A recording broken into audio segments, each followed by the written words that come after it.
So now that night has fallen, shadows of the day, see the world still above me under the world, and after the overwhelming success of my Bride First video, which was widely acclaimed and noticed by almost tout le monde, I'm gonna present to you a second, and we'll talk about compression and the secret of musical presentation on behalf of the Beatles, Please Please Me, the album and its release in 1962, here in stereo in an early version, and mono as a US release, and also as an audiophile outcome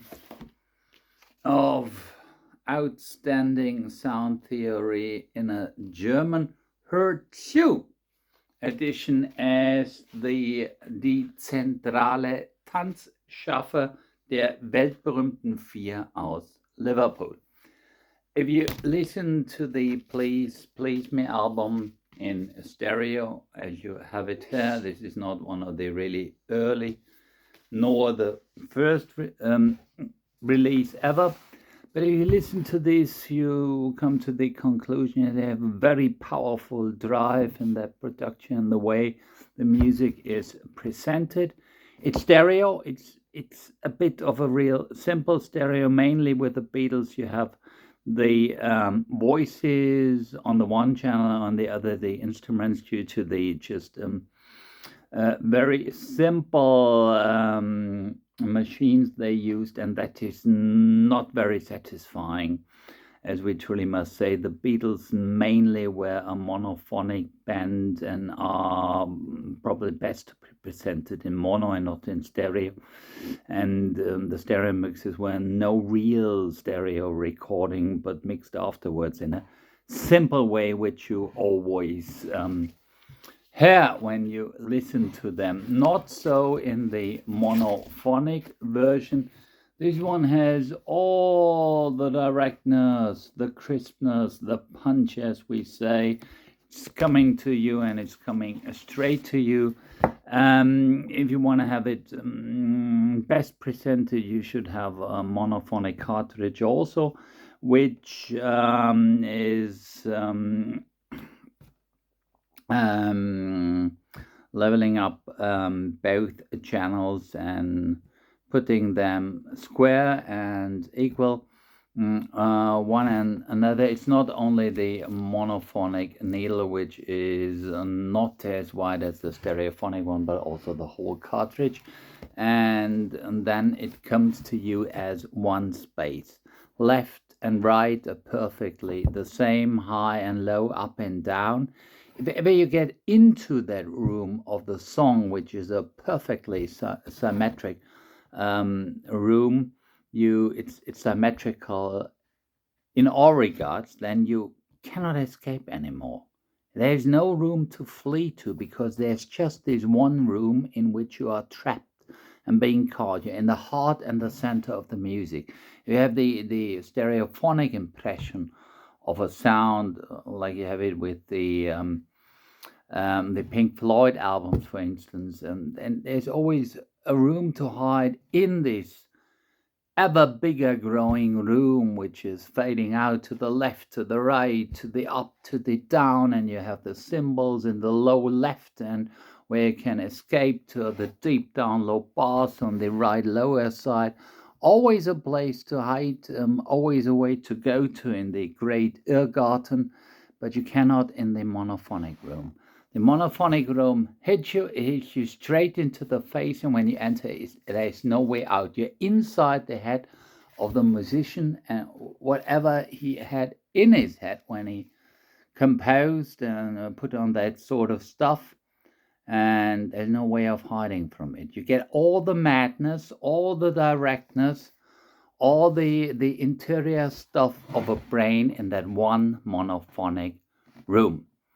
And if you have it in stereo, it's a bit easier. You know, when the popular music arose not from the depth of the high, not entertaining sort of classical music, but from the lows, which is common entertainment for everybody. The record companies mainly had in mind to present everything as loud and as raw and as harsh as they can to convince the people to listen to it, due to psychological studies which have been made and try to point out and prove that we will always prefer and have always preferred what is loud and also what is but loud, which I say I doubt, because that would lead to the conclusion that you will always prefer heavy metal music or hard rock instead of ballads or love songs, which isn't quite the impression I have when I look at what's going out there and the emotions and the preferences of the people.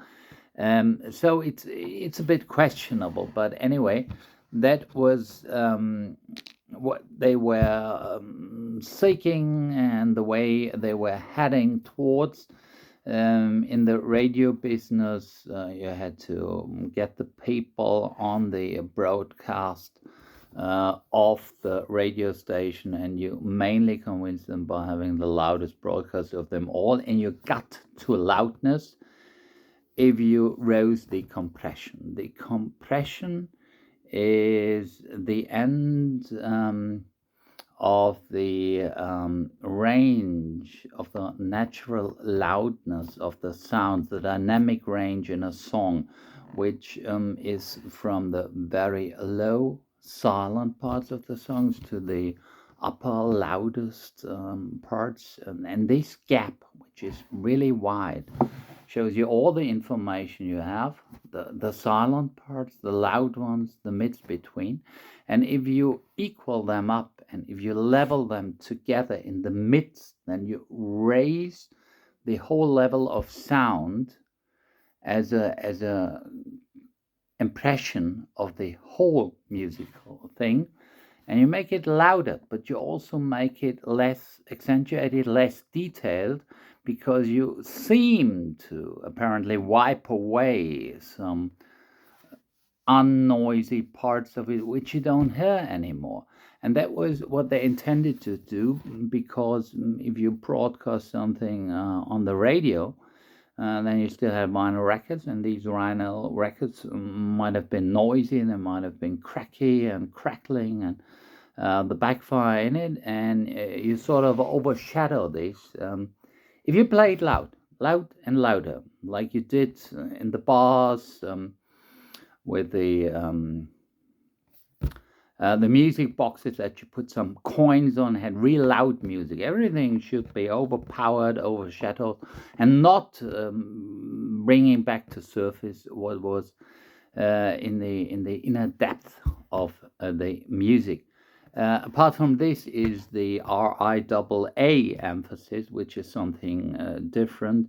The RIAA emphasis is made for cutting vinyl in a way that you get most of the possible information on one side, and then you have to lower the width of a single micro groove, and the micro groove is the widest if it is a very bassy sound that you cut into the vinyl, and that a bassy sound makes it a wide line that is drawn, and you can reduce the width of this if you lower the bass in noise, if you play it more silently, and on the other hand, and at the same time, you raise the upper highs of the music, and then you have to lower them again and raise the basses up, which your preamplifier will do in a de-emphasis action, and that will bring it all together again, and will also lower the noise floor that you have in the back of the music, which you always have. And it's good if you broadcast something on the radio, because they won't hear the also always a bit of an inferior noisy quality of vinyl. But that's something different. If you really want to take out the compression, and that's what the hörzu did here in The Beatles, Please Please Me und andere Knüller in der hörzu-Edition. The hörzu is a TV Mac, the leading TV Mac in Germany over years and decades, and they managed to take out all of the compression of that recording of the Beatles, and the result of this was overwhelming. It was impressive. It was astounding. It was like a supernatural thing that was resurfacing all what was lost before.